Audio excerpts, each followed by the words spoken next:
All right. Hey, everyone. So, for those that are watching this online, just a couple things I want to point out before I go into the presentation.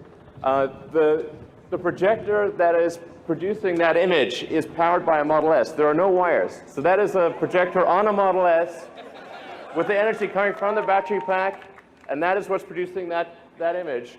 And that is the factory. Like a lot of people may not realize, that is actually part of the factory. That is not a screen. And the people in the audience are the people that have designed and engineered and built the Model 3.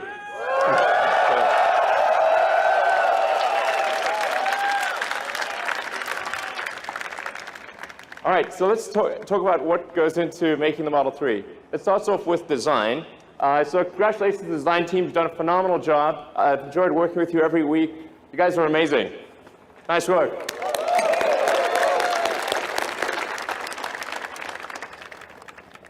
So there are many elements of the design. It's difficult to actually say exactly what makes it good, but except to say that we agonize over every curve, over every detail, every corner, every element of the interior, the exterior, including things that people probably won't even notice. We care about every part of it. We aimed for something that was a very simple, clean design, because I think in the future, well, really, future being now, that the cars will be increasingly autonomous. So you won't really need to look at an instrument panel all that often. You'll be able to do whatever you want.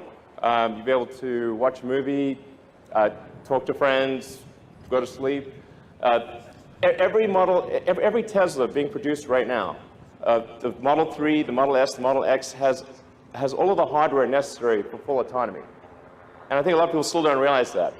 It's got the 8 cameras, it's got 12 ultrasonic sonar, it's got the forward radar, and it's got over 10 teraops of computing capability. Let's go more into the interior.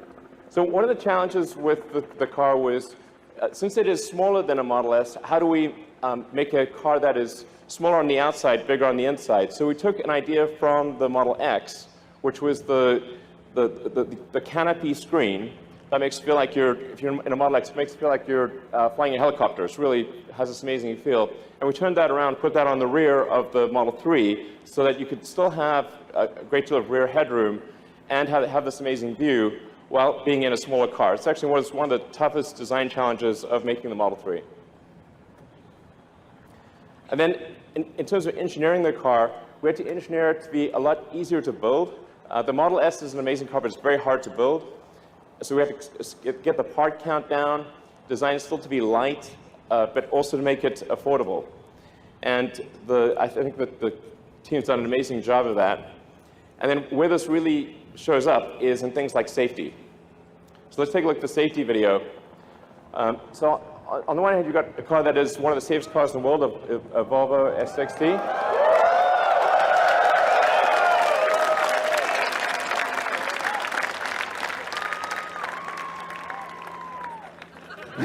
Yeah.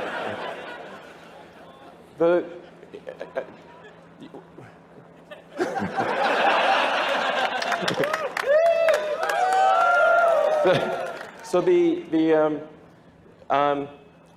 are a lot of cars that say they are 5-star, and they are sort of 5-star. That's not a scientific metric, but even though they are something like the Volvo, great car, by normal standards, very safe. The Volvo is arguably the second safest car in the world. But I think it is obvious which car you would prefer to be in an accident. So the first and foremost for the engineering of the car was safety. Then, in terms of production, the thing that's going to be the major challenge for us over the next 6 to 9 months is how do we build a huge number of cars. And frankly, we're going to be in production hell. Welcome. Welcome to production hell. That's going to be where we are for at least 6 months, maybe longer. But you guys know that you're veterans. I've been through this. So I look forward to working alongside you, journeying through hell. And as the saying goes, if you're going through hell, keep going. Just to give you a sense of the size of the factory, we've got our Fremont car factory, where we are right now, is the second largest footprint building in the world. And that's going to ultimately produce 500,000 Model 3s and about 100,000 combined S and X vehicles, and maybe more if we can do it. But it just gives you, I want to give you a sense of the scale and how much has to go right. So then a frequent question I get asked, I noticed it popping up on Twitter quite a lot. Where is my Model 3? Sometimes not phrased quite as nicely as that. Well, we're building the cars as fast as we can. We're going to drive this ramp as hard as we possibly can. I have here a chart, so if you had trouble falling asleep, then this chart might help you. The point is to give you a sense of how manufacturing actually works. There are 10,000 unique parts in a Model 3, and these are coming from all over the world. About 2/3 come from North America, and about 1/3 from the rest of the world. But as you can see with this chart, which looks like we're being shot with ICBMs, I think that is the ICBM chart, actually. Save us, exactly. Well, we need Missile Command. What's the Missile Command button? But almost anything that goes wrong anywhere in the world, if we haven't buffered the supply chain, will interrupt the production progress. When you have 10,000 unique items in a vehicle or any object, any one of them can slow down the production process. So the production rate will move as fast as the slowest and least luckiest component in the whole mix. Then on top of that, we have the Gigafactory. So this is a stop motion. We started off with there being nothing. There was just sort of desert, and built what is now it's actually now the largest battery factory in the world. And when it's done, will produce more lithium-ion batteries than the rest of global production combined for one building. So, yeah. So, in fact, let's go to the Gigafactory live, see if we can connect to them. Hey, guys.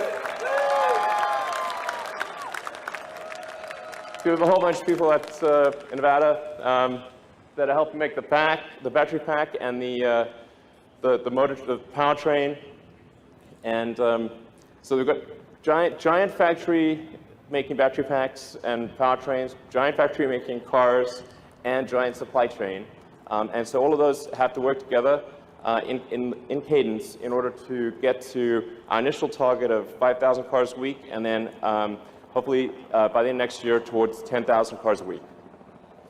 And then you're probably wondering, okay, will I be able to charge my car? Well, this is like probably the second most common question I get on Twitter, like, the supercharger is full, what is wrong with you? Why are you such a huge idiot? I'm like, sorry. Okay, we are tripling the number, by the end of next year, there will be 3 times as many superchargers as there are today. So that should really help out a lot. Essentially, you'll be able to go almost anywhere, North America, Europe, Asia, Australia, and many parts of Asia and the Gulf area by the end of next year. Eventually, you'll be able to go anywhere on Earth. Woo! Yeah. So, thank you. And actually, technically, you can go anywhere on Earth, because anywhere on Earth where there's electricity, you can charge your car. So the supercharger is just about being able to charge a car really fast. Okay, so let's talk about the specs for the Model 3. There are two main variants. There's the standard and long range. The standard, well, is going to be $35,000 for a 220-mile range. It's going to be a fast car, so the acceleration will still be well under 6 seconds, 130 mile an hour top speed. And then you can also get the long range one, which will have a range of 310 miles. Yeah.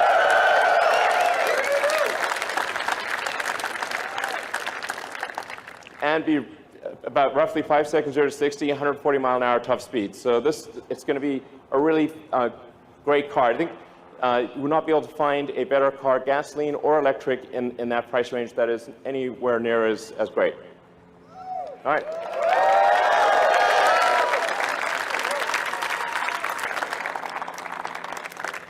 So let's hand over some cars.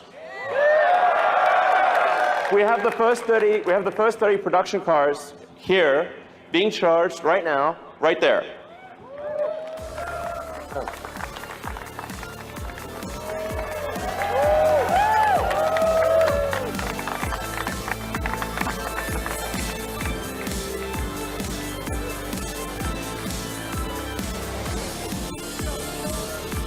Hey guys.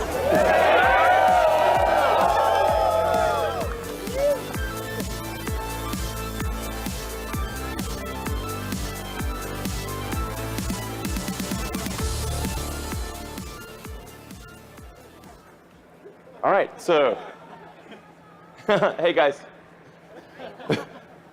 Those are actual owners getting actual production cars. Woo! Hey.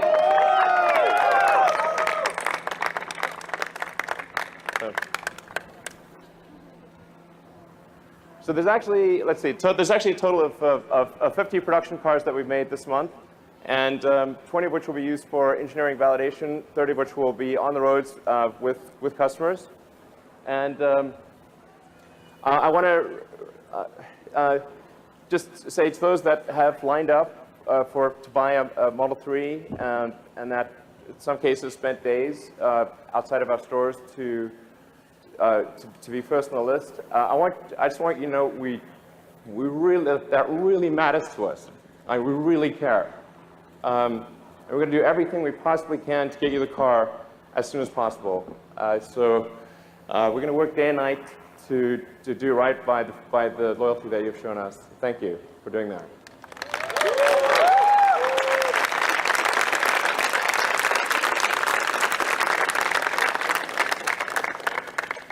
And then just a reminder, we've got now 3 cars in production. There's the X, the S, and the 3. Those letters can be combined however you'd like. To give you a sense, if you order a Model 3 now, you'll probably get it towards the end of next year. But because the S and the X are in production, if you order them now, you can get them in about 1 or 2 months. And as I'd like to thank all the customers who own a Model S and X, and those who buy a Model S and an X, because in doing so, you make the 3 possible. The money that we make with an S and X all goes into building a Model 3. So thank you for doing that. Thank you for our longtime supporters. And thank you guys for making it. Thank you.